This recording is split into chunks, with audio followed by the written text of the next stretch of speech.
Hare Krishna. Haribo.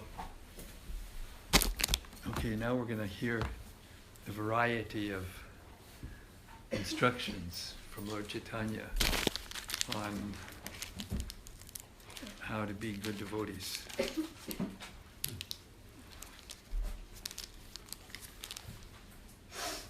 Yes.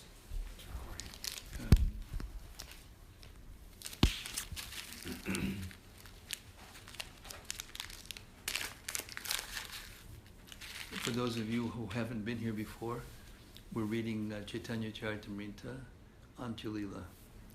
And tonight we're starting the 8th chapter.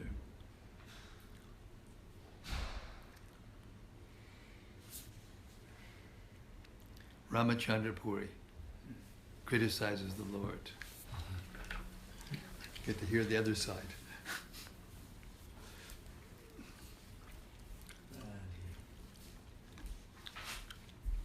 Okay.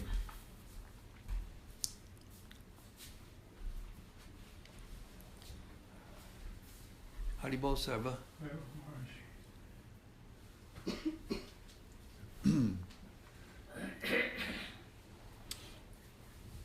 Tam Vande Krishna Chaitanyam Ramacandra Puri Bayat Laukika Haratak Swam Yo Bhikshanam Samakochayat. Let me offer my respectful obeisances to Sri Caitanya Mahaprabhu, who reduced his eating due to fear of the criticism of Ramacandra Puri. Text 2. Jaya Jaya Sri Caitanya Jaya Nityananda. Whoops. Hare Krishna. Jaya Jaya Sri Caitanya Karuna Sindhu Avatar. Brahma Shivadika Bhajit Charanayan Hara. All glories to Sri Caitanya Mahaprabhu, the incarnation of the ocean of mercy. His lotus feet are worshipped by demigods like Lord Brahma and Lord Shiva. All glories to Nityananda Prabhu, the greatest of mendicants, who bound the entire world with a knot of ecstatic love for God. All glories to Advaita Prabhu, the incarnation of the Supreme Personality of Godhead. He induced Krishna to descend and thus delivered the entire world. All glories to all the devotees, headed by Srivas Thakur. Sri Krishna Chaitanya Mahaprabhu is their life and soul. Thus, Sri Caitanya Mahaprabhu at Jagannath Puri performed his various pastimes with his devotees in the waves of love for Krishna. Then a sannyasi named Ramacandra Puri Goswami came to see Paramananda Puri and Sri Caitanya Mahaprabhu. Paramananda Puri offered respects at the feet of Ramacandra Puri, and Ramacandra Puri strongly embraced him. Purport. Because Ramacandra Puri was a disciple of Madhavendra Puri, both Paramananda Puri and Sri Caitanya Mahaprabhu offered him respectful obeisances.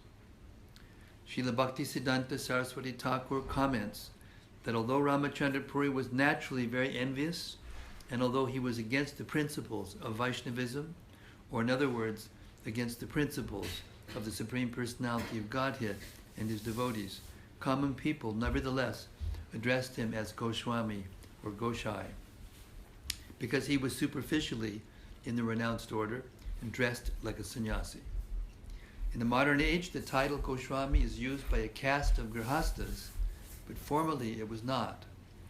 Rupa Goswami and Sanatana Goswami, for example, were called Goswami because they were in the renounced order. Similarly, because Paramananda Puri was a sannyasi, he was called Puri Goswami. By careful scrutiny, therefore, one will find that Goswami is not the title of a certain caste, rather it is properly the title for a person in the renounced order. Sri Caitanya Mahaprabhu also offered obeisances unto Ramacandra Puri, who then embraced him and thus remembered Krishna. Purport. Sri Caitanya Mahaprabhu offered obeisances to Ramacandra Puri in consideration of his being a disciple of Srila Madhavendra Puri, the spiritual master of his own spiritual master, Ishwara Puri. So he's the godbrother of his spiritual master. When a Vaishnava sannyasi meets another Vaishnava sannyasi, they both remember Krishna. Even Mayavadi sannyasis generally remember Narayana, who is also Krishna, by saying Om Namo Bhagavate Narayanaya or Om Namo Narayanaya. Thus it is the duty of a sannyasi to remember Krishna. According to Smriti Shastra, a sannyasi does not offer obeisances or blessings to anyone. It is said, sannyasi nirashir namaskriyaha. A sannyasi should not offer anyone blessings or obeisances. Everybody's always coming and offering for blessings, though. So it's a difficult situation for us. The three of them talked about Krishna for some time, and then Jagadananda came and extended an invitation to Ramacandra Puri. A large quantity of the remnants of food from Lord Jagannath was brought in for distribution. Ramacandra Puri ate sumptuously, and then he wanted to find faults in Jagadananda Pandit. After finishing the meal, Ramacandra Puri requested, "My dear Jagadananda, please listen. You eat the food that is left." With great eagerness, Ramacandra Puri seated Jagadananda Pandit and personally served him prasadam. Encouraging him again and again, Ramacandra Puri fed him sumptuously. But when Jagadananda had washed his hands and mouth, Ramacandra Puri began criticizing him. "I have heard," he said, "that the followers of Chaitanya Mahaprabhu eat more than necessary. Now I have directly seen that this is true." Welcome back.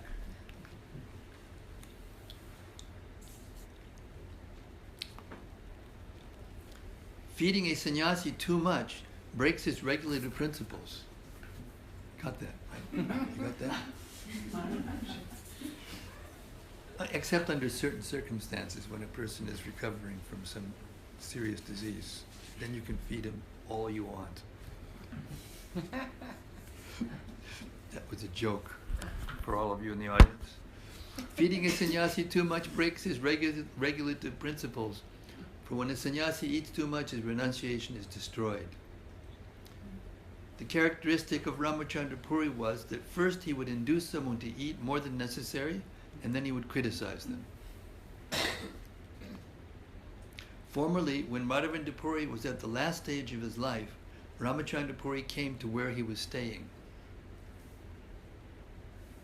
Madhavendra Puri was chanting the holy name of Krishna, and sometimes he would cry, "Oh my Lord, I did not get shelter at Mathura." Then Ramacandra Puri was so foolish that he fearlessly dared to instruct his spiritual master. "If you are full in transcendental bliss," he said, "you should now remember only Brahman. Why are you crying?" Purport. As stated in the Bhagavad Gita, Brahma Bhutak Prasanatma, a Brahman realized person is always happy, Nashochati, Nakangshati. He neither laments nor aspires for anything. Not knowing why Madhavendra Puri was crying, Ramacandra Puri tried to become his advisor. Thus he committed a great offense, for a disciple should never try to instruct his spiritual master. Hearing this instruction, Madhavendra Puri, greatly angry, rebuked him by saying, "Get out, you sinful rascal." Ramacandra Puri could not understand that his spiritual master, Madhavendra Puri, was feeling transcendental separation. His lamentation was not material. Rather, it proceeded from the highest stage of ecstatic love of Krishna. When he was crying in separation, "I could not achieve Krishna, I could not reach Mathura," this was not ordinary material lamentation. Ramacandra Puri was not sufficiently expert to understand the feelings of Madhavendra Puri, but nevertheless he thought himself very advanced. Therefore, regarding Madhavendra Puri's expressions as ordinary material lamentation, he advised him to remember Brahman because he was latently an impersonalist. Madhavendra Puri understood Ramacandra Puri's position as a great fool and therefore immediately rebuked him. Such a reprimand from the spiritual master is certainly for the betterment of the disciple. Translation. O my Lord Krishna, I could not reach you, nor could I reach your abode, Mathura. I am dying in my unhappiness, and now this rascal has come to give me more pain. Don't show your face to me. Go anywhere else you like. If I die seeing your face, I shall not achieve the destination of my life. I am dying without achieving the shelter of Krishna, and therefore I am greatly unhappy. Now this condemned foolish rascal has come to instruct me about Brahman. Ramacandra Puri was thus denounced by Madhavendra Puri due to his offense. Due to his offense, gradually material desire appeared within him. Purport. The word vasana, material desires, refers to dry speculative knowledge. Such speculative knowledge is only material. As confirmed in Srimad Bhagavatam, a person without devotional service who simply wants to know things, kevala bodha labdhaye, gains only dry speculative knowledge but no spiritual profit. This is confirmed in the Bhakti Sandarbha, wherein it is said, Jivan mukta api punar yanti sangsara vasanam yad yad chintya mahashanktau bhagavatya paradinaha. Even though one is liberated in this life, if he offends the Supreme Personality of Godhead, he falls down in the midst of material desires, of which dry speculation about spiritual realization is one. In his Laghu Toshani commentary on Srimad Bhagavatam, Jiva Goswami says, Jivan mukta api punar bandhanam yanti karma bihi yadyad chinta mahashaktau bhagavatya paradinaha. Even if one is liberated in this life, he becomes addicted to material desires because of offenses to the Supreme Personality of Godhead. A similar quotation from one of the Puranas also appears in the Vishnu Bhakti Chandrodaya. Jivan mukta prapadyante kuchit sangsara vasanam yogino na vilipyante karmabir bhagavat padaha. Even liberated souls sometimes fall down to material desires, but those who fully engage in devotional service to the Supreme Personality of Godhead are not affected by such desires. These are references from authoritative revealed scriptures. If one becomes an offender to a spiritual master or the Supreme Personality of Godhead, he falls down to the material platform to merely speculate. One who is attached to dry speculative knowledge has no relationship with Krishna. His occupation is criticizing Vaishnavas. Thus he is situated in criticism. Purport. Srila Bhaktisiddhanta Saraswati Thakur has explained in his Anubhashya that the word nirbandha indicates that Ramacandra Puri had a steady desire to criticize others. Impersonalist Mayavadis who have no relationship with Krishna, who cannot take to devotional service, and who simply engage in material arguments to understand Brahman, regard devotional service to Krishna as karmakanda, or fruitive activities.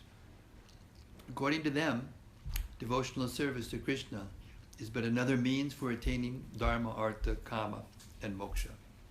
Therefore, they criticize the devotees for engaging in material activities. They think that devotional service is maya. Please sit here. Hare Krishna. Hare Bol.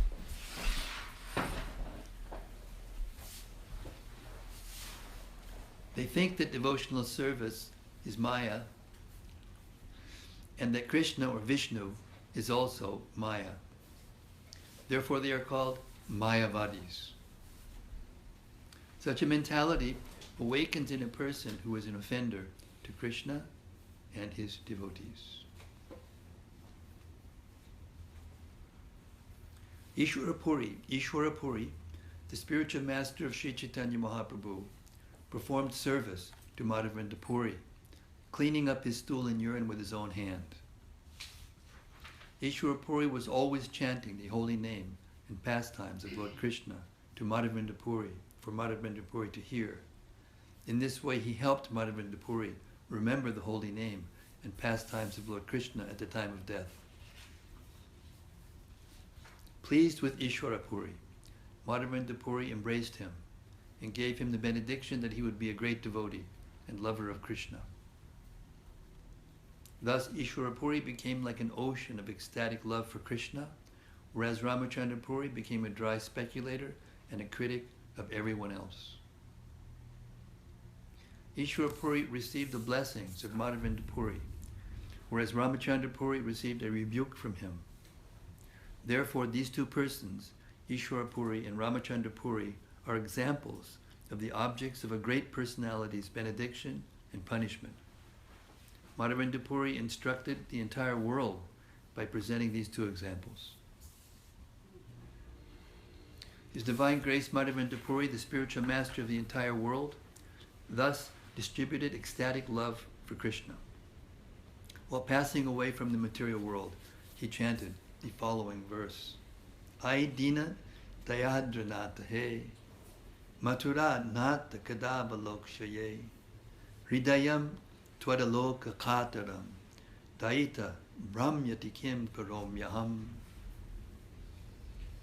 O my Lord, O merciful Master, O Master of Mathura, when shall I see you again?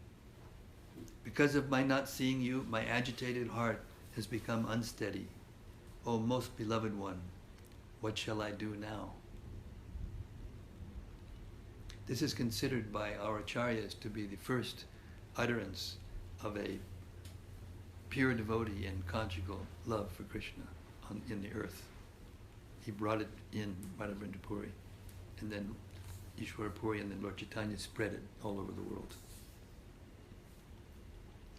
In this verse, Madhavendra Puri teaches how to achieve ecstatic love for Krishna. By feeling separation from Krishna, one becomes spiritually situated. Madhavendra Puri sowed the seed of ecstatic love for Krishna within this material world, and then departed. That seed later became a great tree in the form of Sri Caitanya Mahaprabhu. I have incidentally described the passing away of Madhavendra Puri. Anyone who hears this must be considered very fortunate. Congratulations.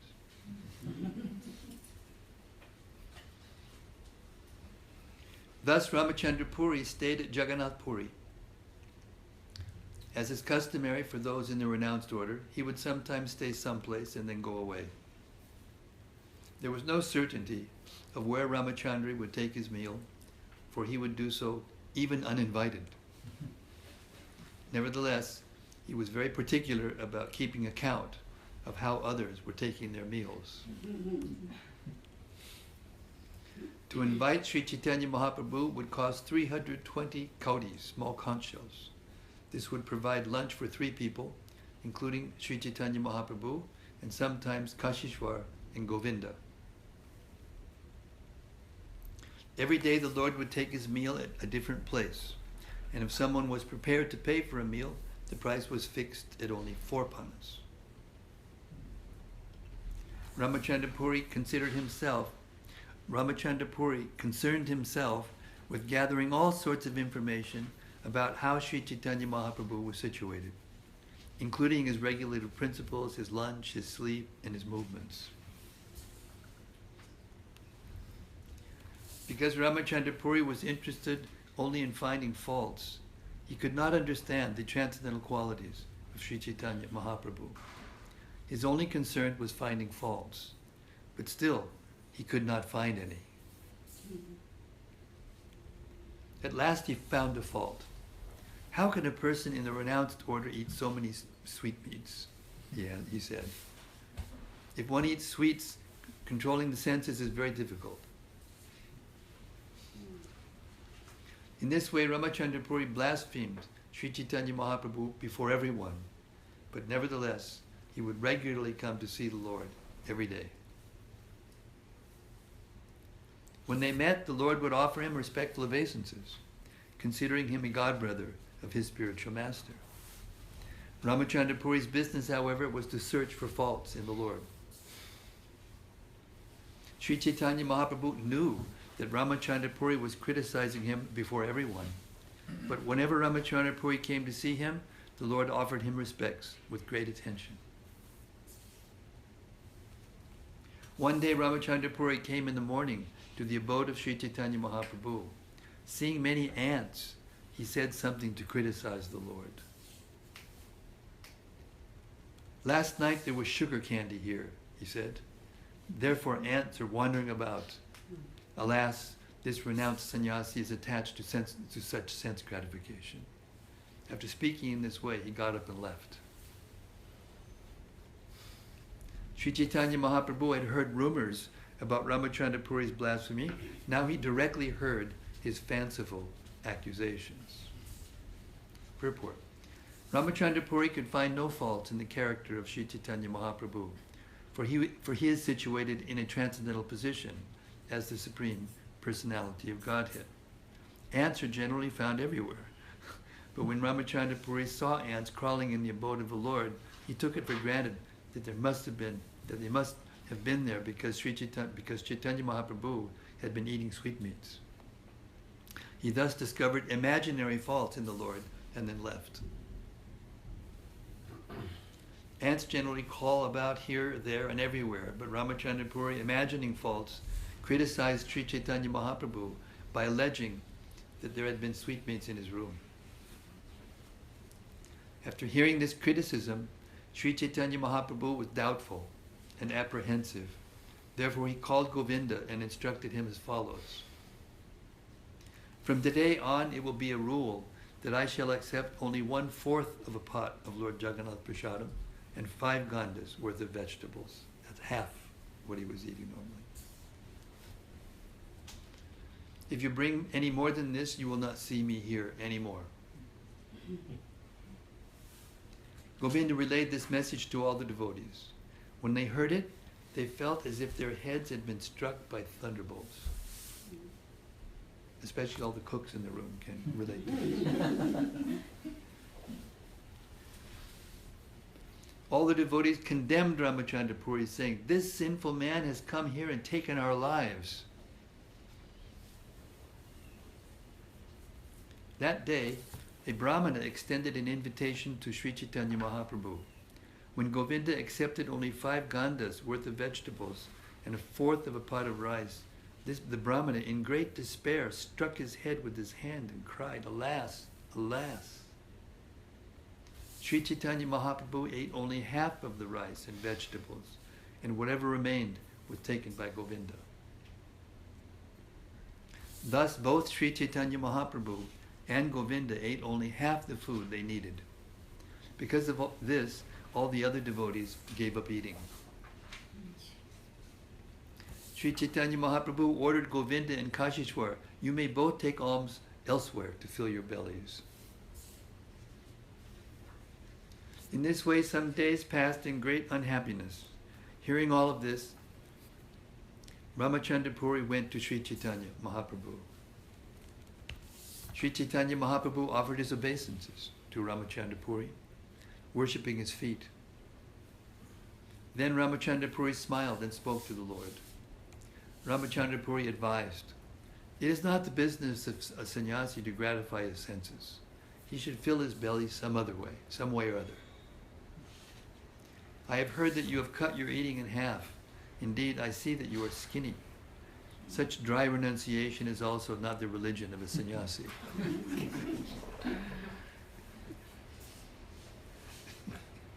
The sannyasi eats as much as necessary to maintain his body, but he does not enjoy satisfying his senses materially. Thus, a sannyasi becomes perfect in his spiritual advancement in knowledge. Lord Krishna said, "My dear Arjuna, if one cannot perform mystic yoga if he eats more than necessary or needlessly fasts, sleeps, and dreams too much, or does not sleep enough, one should eat and enjoy his senses as much as necessary." Oh, wait a second, I didn't read that properly. Excuse me, I'll read it again. Lord Krishna said, "My dear Arjun, if one cannot perform mystic yoga if he eats more than necessary or needlessly fasts, sleeps, and dreams too much, or does not sleep enough. One should eat and enjoy his senses as much as necessary. One should properly endeavor to execute his duties, and one should regulate his sleep and wakefulness. Thus one can become freed from material pains by executing mystic yoga." Purport. This is a quotation from the Bhagavad Gita 6:16 and 17. Sri Chaitanya Mahaprabhu then humbly submitted, "I am just like an ignorant boy, and I am your disciple. It is my great fortune that you are instructing me." Hearing this, Ramacandra Puri got up and left. He also heard from various sources that all the devotees of Sri Chaitanya Mahaprabhu were eating half as much as usual. The next day, Paramananda Puri and other devotees approached Sri Chaitanya Mahaprabhu with great humility and submission. Paramananda Puri said, "My godbrother, Ramacandra Puri, is by nature a bad critic. If you give up eating because of his words, what will be the profit? It is the nature of Ramacandra Puri that first he lets one eat as much as desired, and if one does not eat more than necessary, with great attention, he makes him eat more. In this way, he induces one to eat more than necessary, and then he directly criticizes him, saying, 'You eat so much. How much money do you have in your treasury?' Also, by inducing sannyasis to eat so much, you spoil their religious principles. Therefore, I can understand that you have no advancement." It is Ramacandra Puri's business to inquire always about how others are eating and conducting their daily affairs. The two kinds of activities rejected in the revealed scriptures constitute his daily affairs.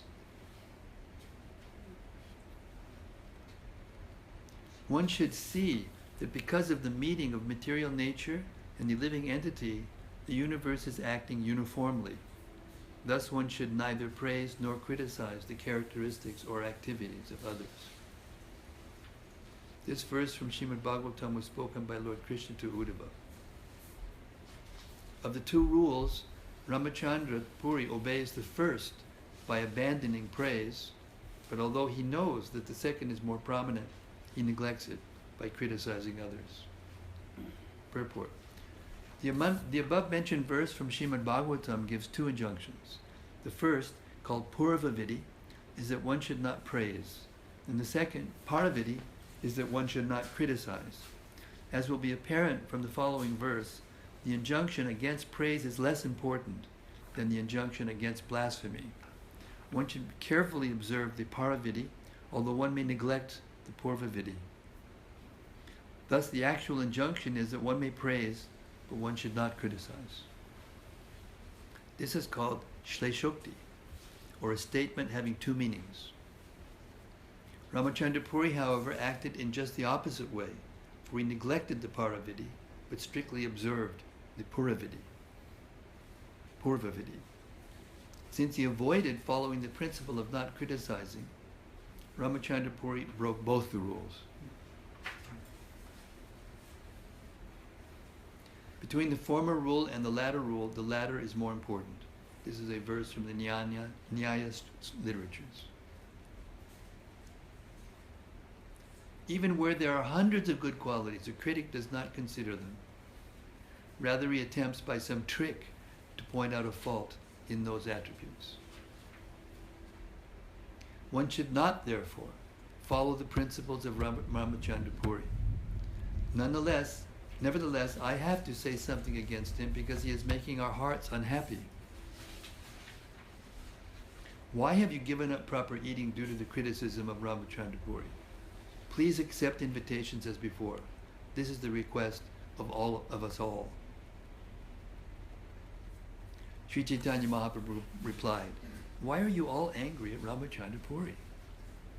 He is expounding the natural principles of sannyas life. Why are you accusing him? For a sannyasi to indulge in satisfying the tongue is a great offense. I'll wait for the train to pass.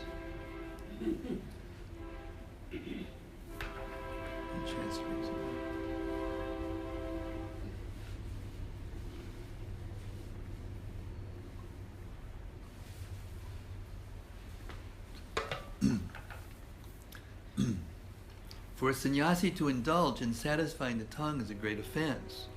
The duty of a sannyasi is to eat only as much as needed to keep the body and soul together.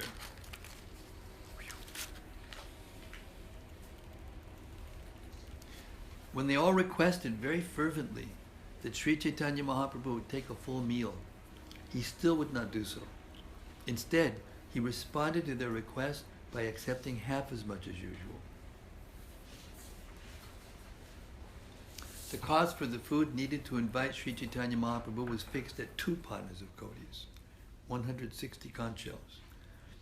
And that food would be taken by 2 men, and sometimes 3. When a brahmana at whose home an invitation could not be accepted invited the Lord, he would pay 2 panas of conch shells to purchase the prasadam. When a brahmana at whose home an invitation could be accepted invited him, the brahmana would purchase part of the prasadam and cook the rest at home. Even on a day when Sri Caitanya Mahaprabhu was invited to dine by others, if Gadadhar Pandit, Bhagavanacharya, or Sarvabhauma Bhattacharya invited him, Sri Chaitanya Mahaprabhu had no independence. He would accept their invitations as they desired. So he made some exceptions. Sri Chaitanya Mahaprabhu actually descended to give happiness to the devotees. Thus he behaved in whatever way fit the time and circumstances. Because of his full independence, Sri Chaitanya Mahaprabhu sometimes behaved like a common man and sometimes manifested his godly opulence. Sri Chaitanya Mahaprabhu sometimes accepted Ramacandra Puri as his master and considered him himself a servant. And sometimes the Lord, not caring for him, would see him as being just like a straw. Sri Chaitanya Mahaprabhu behaved exactly like the Supreme Personality of Godhead, beyond the restriction of anyone's intelligence. He did whatever he liked, but all his activities were very beautiful. Thus Ramacandra Puri stayed for some days at Nilachala, Jagannath Puri. Then he left to visit various holy places of pilgrimage. The devotees considered Ramacandra Puri to be like a great burden on their heads. When he left Jagannath Puri, everyone felt extremely happy, as if a great stone burden had suddenly fallen from their heads to the ground. After his departure, everything was happy once again. Sri Chaitanya Mahaprabhu accepted invitations as usual and led congregational chanting and dancing. Everyone else also accepted prasada without hindrances. If one spiritual master rejects him, one becomes so fallen that he, like Ramacandra Puri, commits offenses even to the Supreme Personality of Godhead. Sri Chaitanya Mahaprabhu did not consider the offenses of Ramacandra Puri, for the Lord considered him his spiritual master. However, his character instructed everyone about the result of offending the spiritual master. The character of Sri Chaitanya Mahaprabhu is full of nectar. Hearing about it is pleasing to the ear and mind. I write about the character of Sri Chaitanya Mahaprabhu. O readers, please hear with attention, for thus you will easily receive ecstatic love for the lotus feet of Lord Sri Krishna. Praying at the lotus feet of Sri Rupa and Sri Raghunath, always desiring their mercy, I, Krishnadas, narrate Sri Caitanya-caritamrta following in their footsteps. Thus end the Bhaktivedanta purports to Sri Chaitanya Mahaprabhu, Sri Caitanya-caritamrta Antya-lila, 8th chapter, describing how the Lord reduced his eating in fear of the criticism of Ramacandra Puri. So we'll go on to another chapter because we're quite early, but I thought because that chapter is very instructive and very heavy in a sense, we could have some reflections from the assembled Vaishnavas. Yes, sir. Can you say something about when criticism is welcome or done the right way? Well, first of all, Sri Chaitanya Mahaprabhu was very strict about following etiquettes. You know, he did this because he was not only the Acharya, but he was the supreme Acharya. And he didn't want to say or do anything. He never did anything or said anything that would give anybody in the future even the slightest loophole, you know, to do or say anything that would be against a proper etiquette. So because Ramacandra Puri was the godbrother of his spiritual master, the Shastra says that you accept the godbrother of your spiritual master as good as your spiritual master, which means as good as God. So there are no exceptions to this, and sometimes, especially us who live in ISKCON, because you know we're governed by a governing body, you know, and they have resolutions, and Prabhupada set our movement up like that. So, you know, because we're in a pluralistic movement, it may be easier to offend one another based on not following the proper etiquettes because of some fault, you know, that someone may have. And Prabhupada also followed very strictly all the etiquettes. And the system is that if we see a fault in someone else, we should mention it to higher authority, and it can go all the way up to the GBC if necessary, or to our spiritual master, depending on what the topic is, spiritual topics.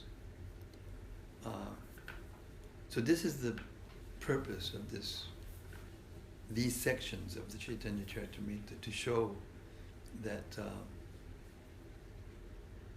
the etiquettes are important, extremely important. And, you know, we also heard before about Chodaharidas, even though there was a very insignificant thing that he did. He went to get nice rice for his meal, being ordered by one of Lord Chaitanya's associates, but because he went to Madhavi Devi, the sister of Shikha Mihidi, who also was a very older, senior person, and an extremely advanced Vaishnava. She was one of 4 devotees that Lord Chaitanya would speak about Krishna's intimate pastimes with.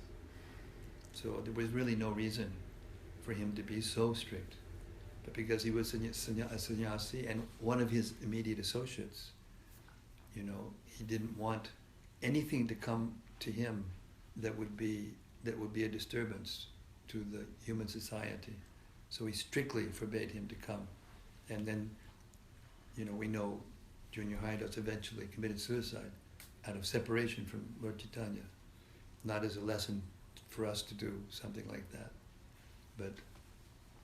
And then, of course, Lord Chaitanya accepted him in his spiritual form, in his spiritual body. So he wasn't actually fallen.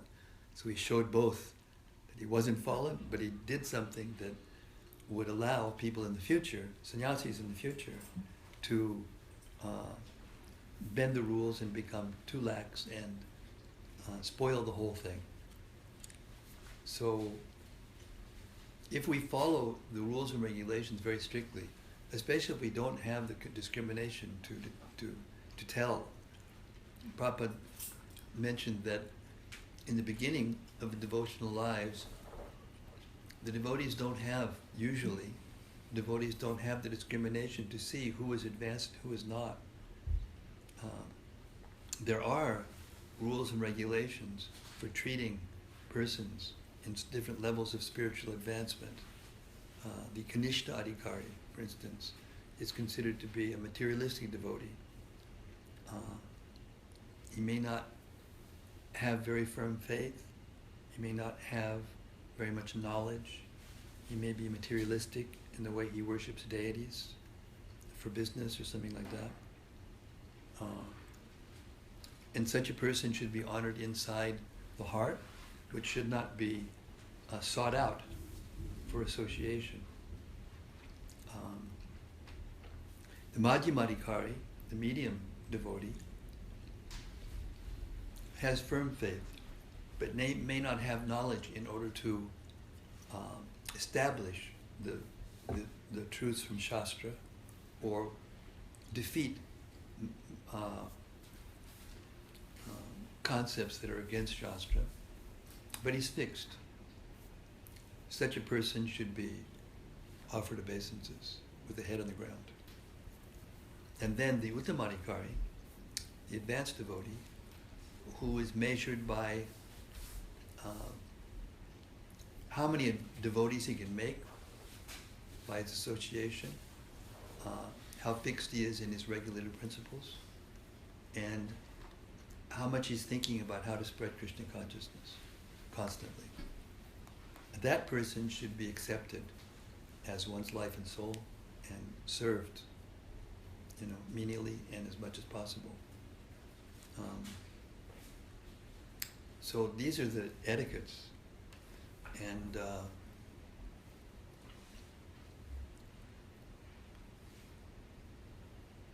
we need to mold our lives in such a way that we behave according to the etiquettes, the spiritual etiquettes, given by the examples, especially of Chaitanya Mahaprabhu and his associates, and their followers in disciplic succession. Then our spiritual lives are secure, and we can advance nicely from wherever we are, from whatever position we're in, from wherever we happen to be situated socially or spiritually.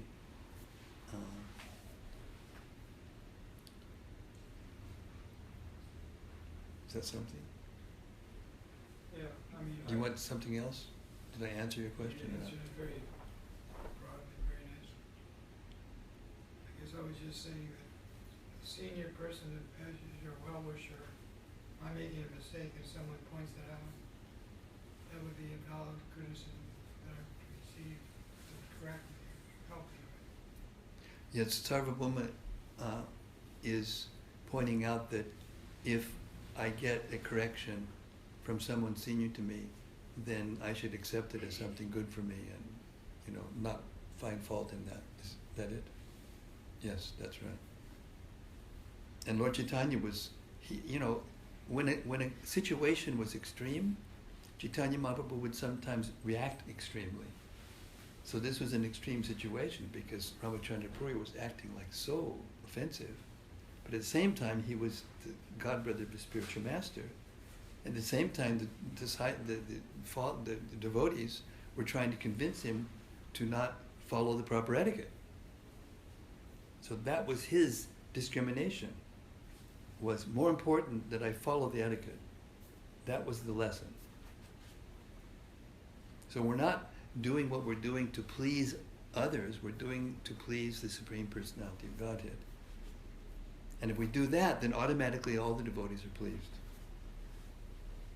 But this was an extreme situation, so therefore all the devotees, this is on a level of, another level. Lord Chaitanya and his eternal associates, it's on another level. We can't imitate these things in our own society, in our own dealings. But we should follow in the footsteps of Lord Chaitanya, and we should follow the etiquettes. When people have, like Lord Krishna says in the Gita, those persons who have special abilities, we should see Krishna in those abilities, and we should respect it as being something given by the devotee, by Krishna. The ability in man, he says. Krishna is the ability in man, or he's the penances of ascetics, or he's the power in powerful persons. So we should accept those things and treat people, accordingly. And then what the result of that is that our hearts will be peaceful, and we will be able to think of Krishna. And if we start to, relativize everything and speculate about who's who and what's what, and we're always thinking about those things, it undermines our ability to actually think of Krishna in our minds and our hearts while we're going about our daily duties, our daily affairs. Therefore, in the Gita, I haven't done the research. It would be a good research to do, to count the number of verses in which Krishna tells Arjuna to be equipoised in the face of duality. It'd be an interesting research project for somebody to do. Because, the general principle is we need to act in such a way that our hearts are peaceful. What does Krishna say? He says, what is the question of happiness without peace?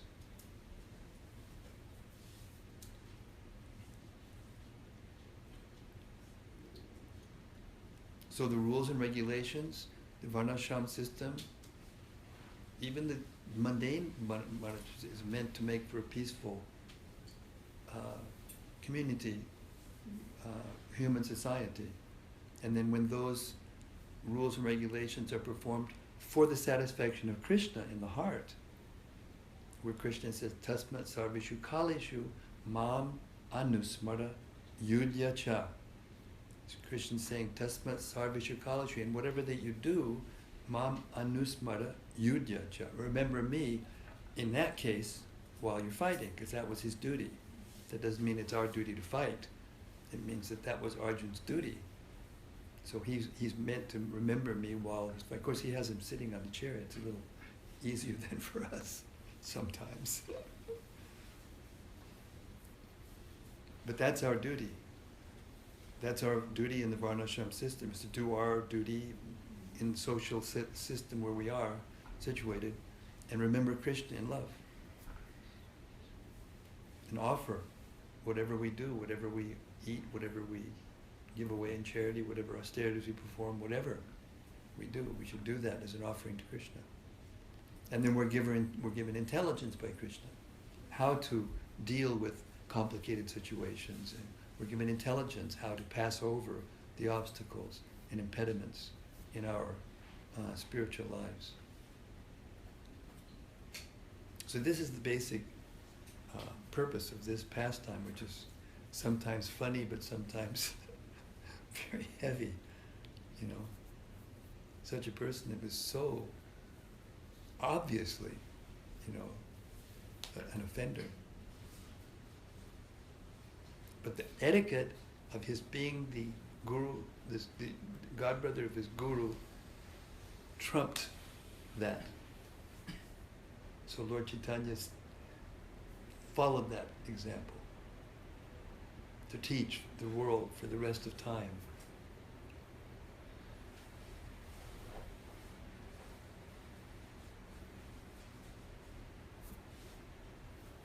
We've still got lots of time. Can I hear some other? I guess Yes. my observation is probably frivolous at this point, but so Lord Chaitanya respectfully trying to follow protocol, how the point of him having too much food or too much whatever was reached? How did Ramacandra Puri come to that conclusion? No, Lord Chaitanya is clearly according to Yes. the other observant eating too much, consuming too much food, and the devotees are fueling this habit. How is that he reached that point of not being conscious and aware that he was actually breaking his own rules of etiquette? Lord Chaitanya? Mm-hmm. Oh no, he didn't. He never came to that conclusion. He wasn't acting on that platform. I understand, but somebody else pointed out that he was consuming too much. How did he get to the point of eating too much already? He was not overeating. Okay, so, but then the observation of this other person was Wrong. wrong, Yes. unfounded. The observation of the other person was unfounded and wrong. And everyone knew it. But Lord Chaitanya acted the way he acted simply to set the standard, that to follow the etiquette, that the god brother of the spiritual master is to be worshipped as much as the spiritual master. So he took it that Ramacandra Puri was just trying to make him a better sannyasi. That was his tactic.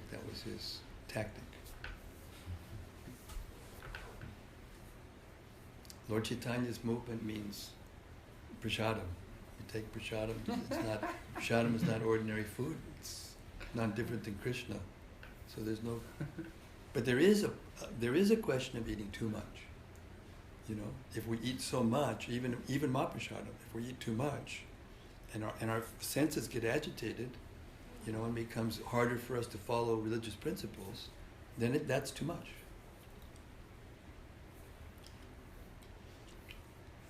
But Lord Chaitanya was Krishna.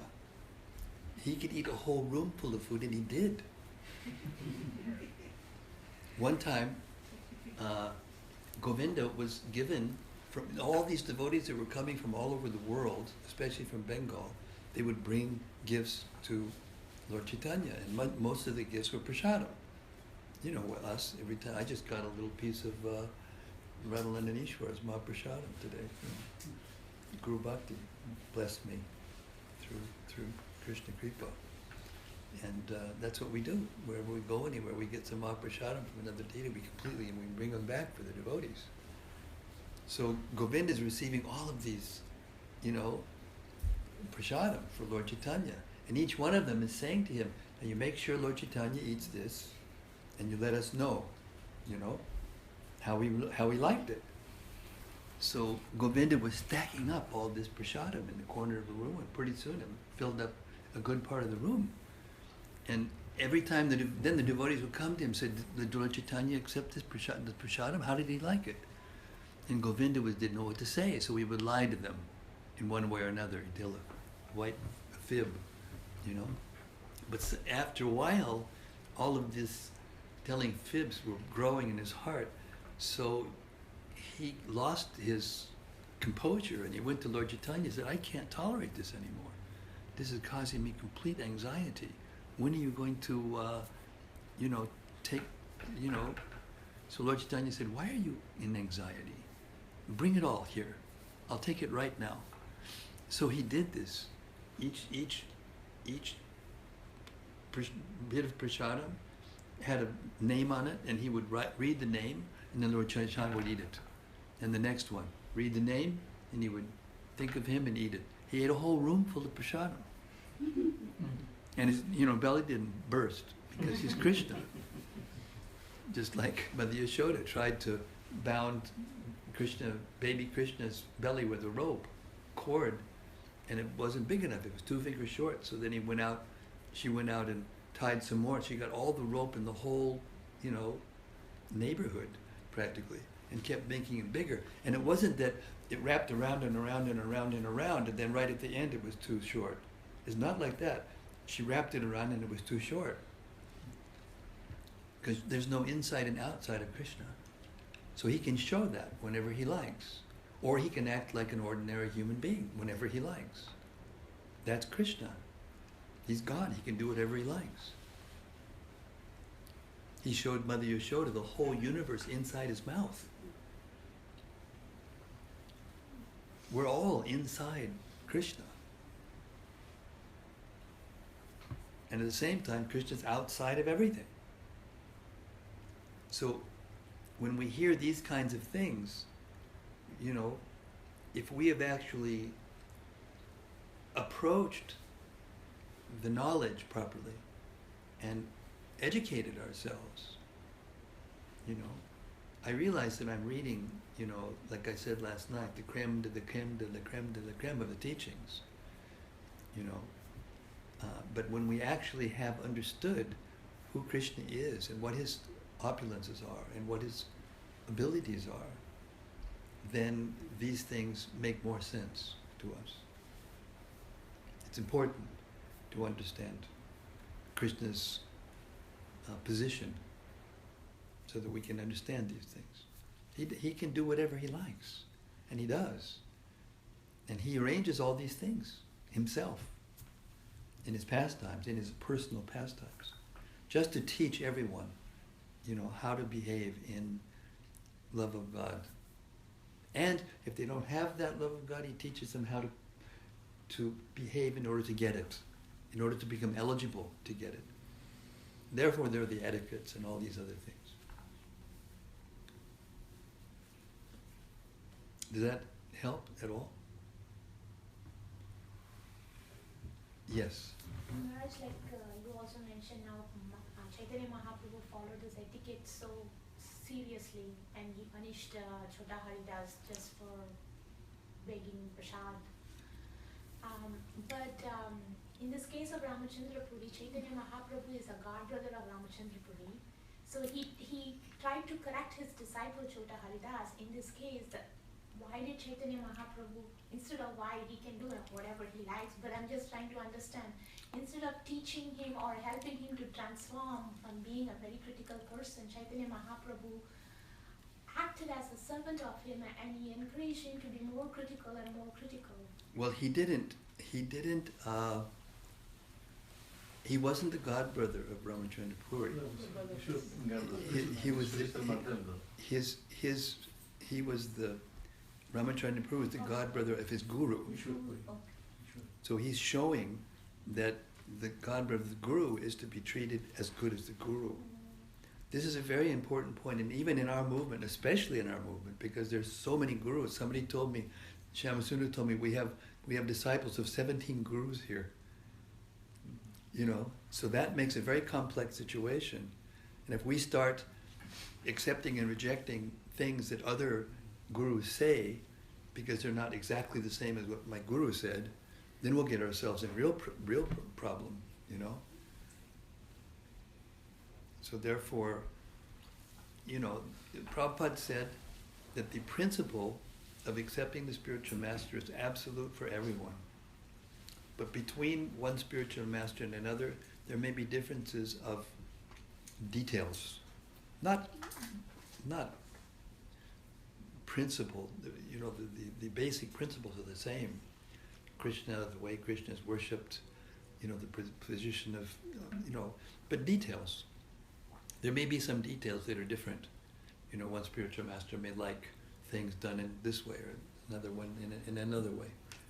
So there's a tendency for neophyte disciples to say, well, why is he doing it like that? That my guru does it like this. And then they develop the mentality of not being able to hear Krishna conscious philosophy from anyone except their Diksha Guru. So that's another issue that needs to be developed and promoted in our society. So we don't overstep that etiquette that Lord Chaitanya is showing us. That's why he made it so strict, because he knew that he knows everything. He knows everything in past, present, and future. Vedaham samatitani vartamanini charjana bhavishani chibhutani mam tu veda kashna. He knows everything that's happened in the past, everything's happening now, and everything that's going to happen. That's inconceivable to us, how anybody could do that, but he does. He says, and me, I know everyone, but me, never, no one knows. I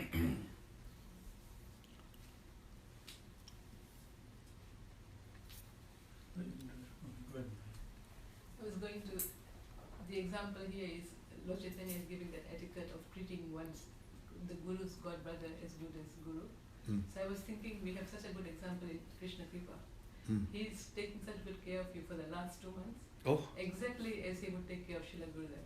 Yes. He's dropped everything, and it's such an inspiring example. Not only that, but he knows how to be a servant. Yes. Because he was trained by a spiritual master who knows how to train a servant.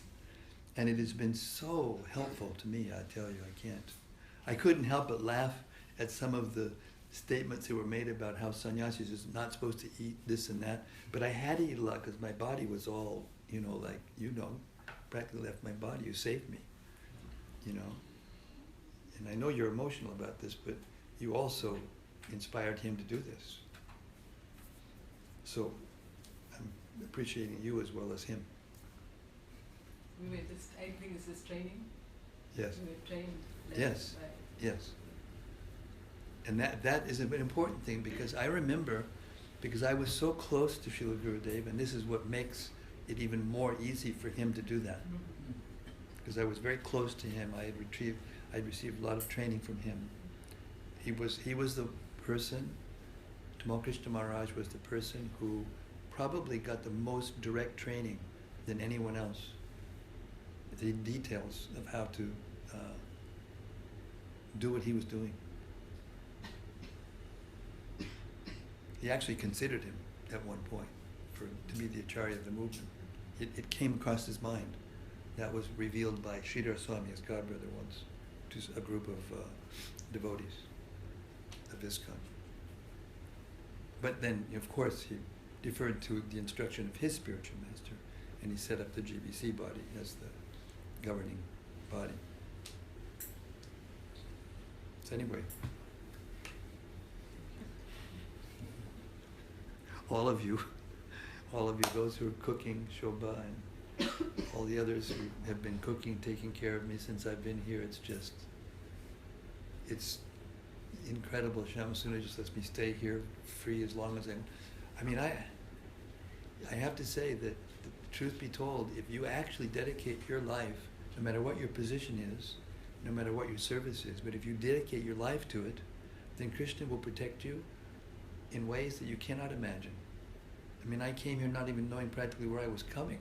I knew, but my senses were so debilitated. And everything happened by the mercy of the Vaishnavas. And here I am, back in, at least I'm getting there. Yeah, the devotees are taking such good care. It's amazing. It's just amazing. Because I'm the god brother of their guru. And now we're hearing about the opposite. where the person acted properly, persons are acting properly to the god brother of their gurus. And this is so exemplary. This yatra is so exemplary. And it's not just, Guru Bhakti is a disciple of Tamal Krishna Maharaj, and he was one of my best friends and confidants. I had so much service with him over the years, in so many projects. But for the other devotees who didn't even know him, but treat me with that love and respect, due to the principle, if the whole movement were to act like this, we would have heaven on earth, we would have the spiritual world, and we do, when we're behaving like this. So this is why Lord Chaitanya acted the way he did, to convince everyone that, if you do this, then, at least we won't be responsible for spoiling the broth, as they say, or ruining the situation. And there's always people like Ramacandra Puri. Always. Someone, yes. Guru Priya. I've been thinking about when you read about Lord Chaitanya meets Raghunath Das Goswami. There was an instruction of Lord Chaitanya to Raghunath Das Goswami that reminded me of Srila Gurudev Ramakrishna Goswami. Let me repeat because I keep forgetting to repeat what's being said out there because probably it's not being picked up by the recording, and this is going out. And so you said what? There is an instruction of Lord Chaitanya. There's an instruction of Lord Chaitanya to Raghunath Das Goswami. To Raghunath Das Goswami. Which reminded me of my spiritual master. Which reminded her of her spiritual master because he was very particular about it. Because he was particular about it. So it's like chapter 6, text number 297. Chapter 6, 297. It says, with faith and love, you should offer 8 soft tulsi flowers. With faith and love, you should offer 8 soft tulsi flowers. With 2 leaves and 1 on each side of each flower. With 2 leaves, 1 on each side. Of each flower. So this is for worshipping the Govardhan Shila which he gave, Lord Chaitanya gave to Raghunath. Yeah, this is for worshipping the Govardhan Shila that Lord Chaitanya gave to Raghunath Das Goswami. So we did that for some time, and later that when Gurudev left, it went away. The standard. And we also used to offer these tulsi leaves with 2 tulsi flowers with 2 leaves on rice for Lord Chaitanya with a lot of ghee on it. And then one day, like a rule came on the tulsi container. Only leaves for Krishna, no tulsi manjaris. So is that from another scripture? Or is it, because now we don't offer manjaris on any offering to Krishna for many years. But when I read this, it reminded me of Srila Gurudev, that how he wanted it to be done. Well, the instruction isn't that the tulsi leaves like that have to be offered on every offering of food. It's particularly, I'm just saying, it's particularly for offering to the Shila from Lord Chaitanya's instructions. So that may be a detail. Yeah. That's what I'm saying.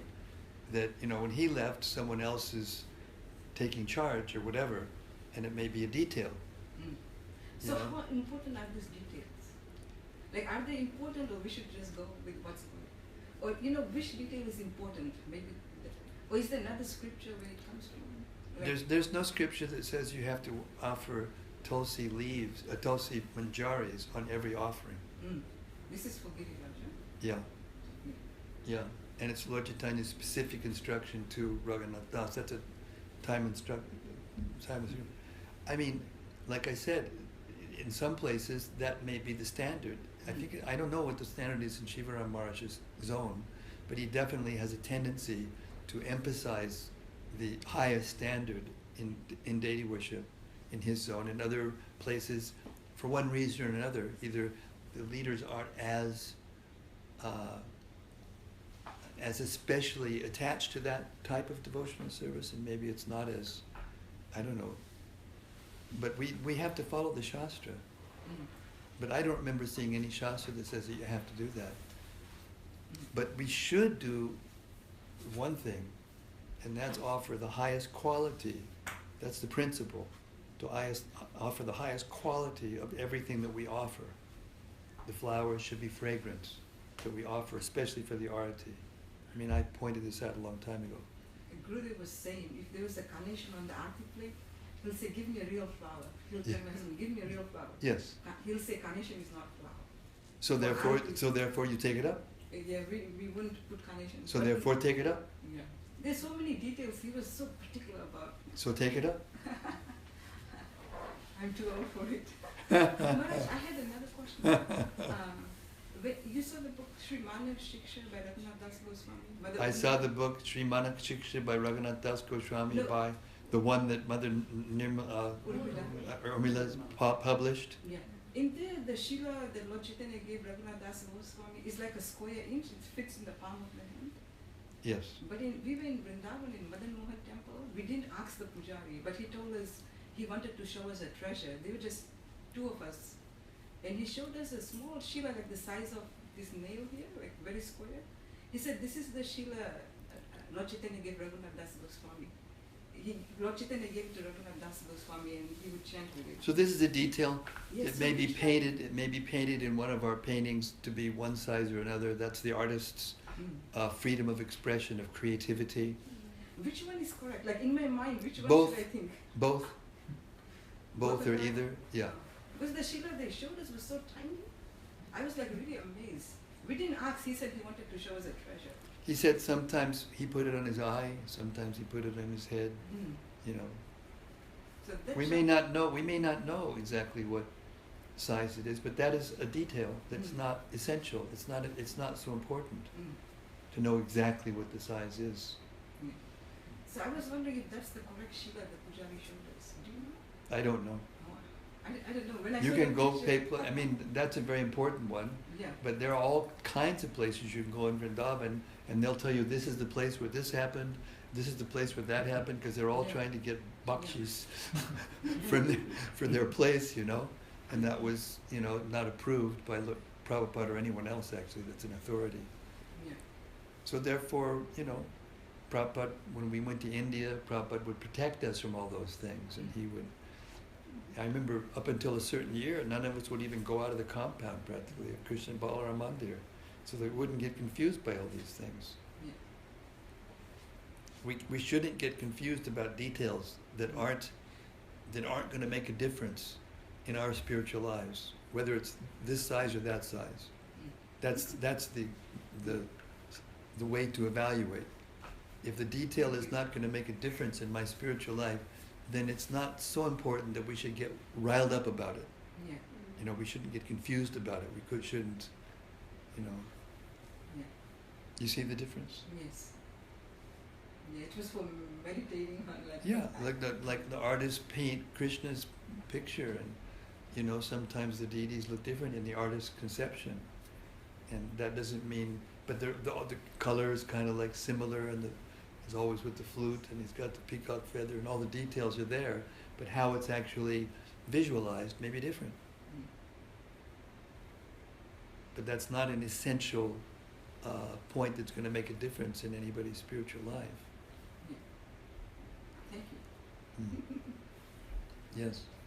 Sometimes the details given by different gurus or acharyas are slightly different. And there may be different disciples of different gurus that think, my guru said to do it exactly this way. Yeah, you're repeating what I just said. Yeah. That there are, Sarvabhauma is pointing out that sometimes different gurus have different details of how the standard that they expect, or the details of how something's done, you know. So in that case, we can follow the standard that our guru gave us and do that and be satisfied. But if someone else does it in a little different way, we shouldn't find fault, and that's the reason for that verse that was quoted, you know, in one of the purports. You know, don't criticize. It says don't praise and don't criticize. I mean, it particularly means for a sannyasi, but in general, it's also a general principle. But it's, you know, the not criticize is more important to follow than the not praise. Because if you praise someone for qualities they don't have, then you're flattering. Then you're just, I mean, I won't use the terms that sometimes I use nowadays in the modern era, but it's just flattery, and it's meant to get something, and it's not pure, you know. But if you praise someone for a quality that they actually have, I mean, Lord Chaitanya showed this also in his example. He's praising his devotees like he had 5 mouths or 10 mouths, or in one case 1,000 mouths, when he was praising Haridas Thakur, you know. So if you make a rule that puts into question something that one of our acharyas, or especially Lord Chaitanya, has done against it, then you're in trouble.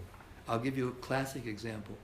In Govardhan, there are many authorities, and there are all kinds of authorities in Vrindavan and Govardhan.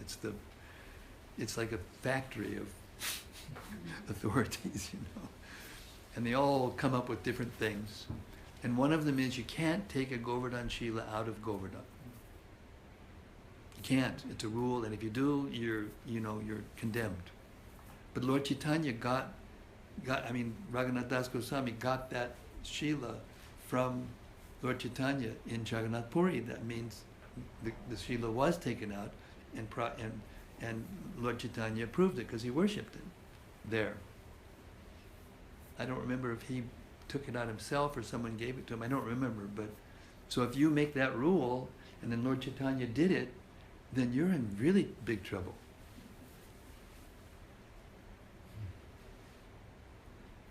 You know, Srila Prabhupada set an example of how to be an acharya, a sannyasi, and a world acharya for a movement that's spreading the movement all over the world, which no one has ever done before. So therefore, he sometimes wore very, very beautiful silk and, you know, accepted so much facilities, you know, opulence. How much opulence did he have by the time he left this world? He could go to any city in the world and have the best facilities, houses, palaces. Maybe he was the richest person in the world in that sense. I mean, no one could go everywhere and have people, you know, greeting him in the way they did, and giving him the facilities that they did. No one. That's one of the things that I remember Prabhupada taught us about how to evaluate, you know, Krishna consciousness. Where everywhere you go, there are deities that are so beautiful and worshipped with such opulence. I mean, who can get that kind of service? If the deity isn't Krishna, how could that be? How could that happen?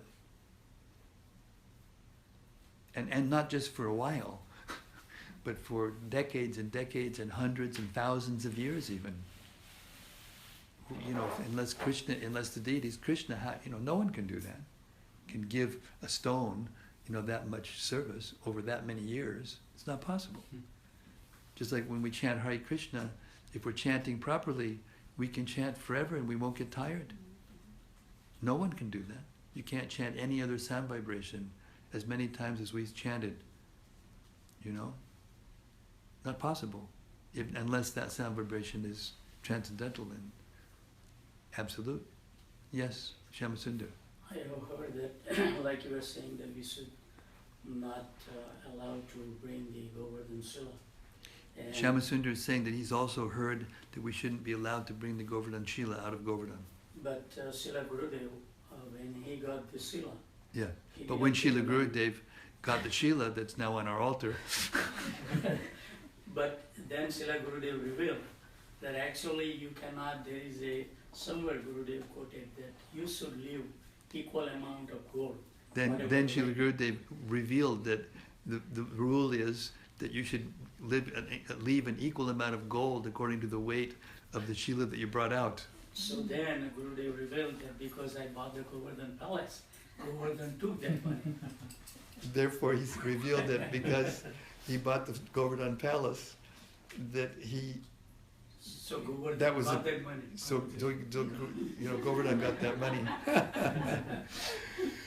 Oh, that brings up all sorts of memories, because when he brought me into the picture, he told me, okay, I want you to oversee the refurbishment, and you live here as a resident board of director, and I'll pay for everything, but you maintain. So then I said, he tricked me. Afterwards, if he'd already gone, I said, he tricked me. Because, you know, he paid a lot for the purchase of the property and for the refurbishment. But I've been, you know, not just me, but you and everybody from all over the world, but I've been organizing it and arranging it and making sure that it happens, you know. And I'm, you know, over how many years has it been now? I've given more than, we have all given together more than he gave for the property and the refurbishment. So he tricked me into maintaining it. And in the beginning, you know, I became like the Shila Walla. You know, everybody was coming to me for, you're a resident now of Govardhan, so, you know, please give me a Shila. And for a couple of times I thought the person was really sincere and I would give. And then it became, I mean, you know, the rule is, in astrology also, it's this, that there may be a positive influence from a certain planet, but too much of it, depending on where it is, can become negative, even though it's a very positive influence planet. So anything that we do, even if it's good, if we do too much of it, it becomes bad. It can be. can be counterproductive or cause us difficulties in our spiritual lives. So therefore we need to be prudent and moderate and careful in our lives all the way through. And that's another reason why Lord Chaitanya would be so strict in his sannyas principles. But again, if we try to hold Prabhupada, to those standards, and we see he's not, lying on the floor, on a stone floor wherever he went, and he was receiving things from his disciples that were opulent, as service, to engage everybody, to engage the things of the world. That's Yukta Vairagya. We are meant to purify the world by engaging everything in Krishna's service. But Lord Chaitanya was doing a particular thing to set the standard for the rest of the world, and sometimes he would eat a whole room full of food just to show that who he was and why you should follow him. So,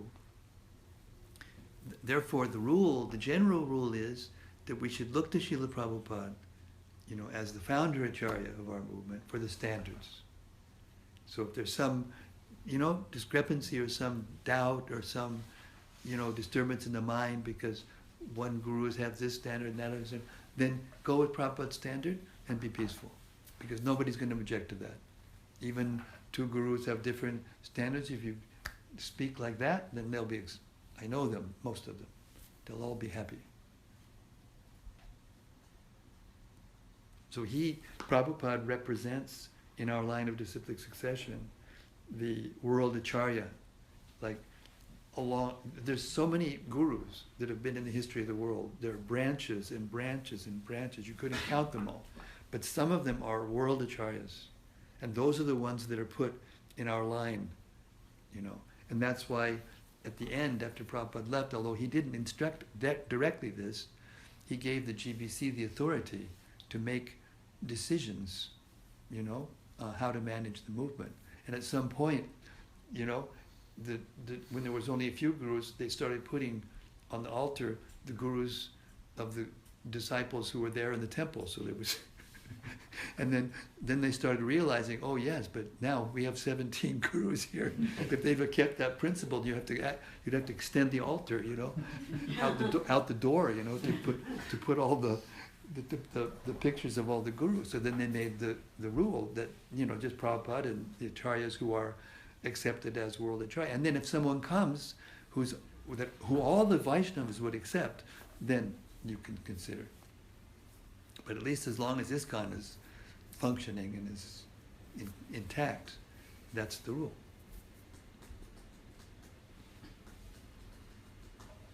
And in different temples, they have different standards, Some of them have a different room and they have a guru puja and some do it personally in their own time, or just in the Vyasa puja. The different standards. But these are details that don't intrude in one's own personal spiritual life. And for those kinds of details, we shouldn't become disturbed.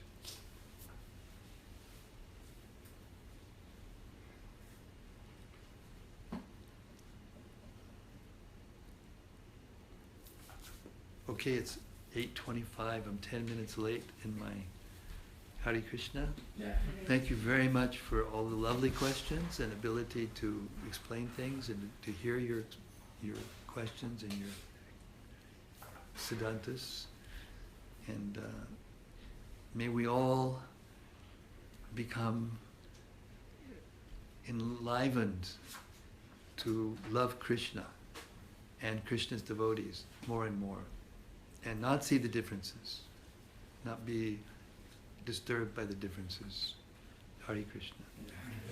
Srila Prabhupada ki jai. Chaitanya Mahaprabhu ki jai. Ramacandra Puri. Boo. Hare Krishna.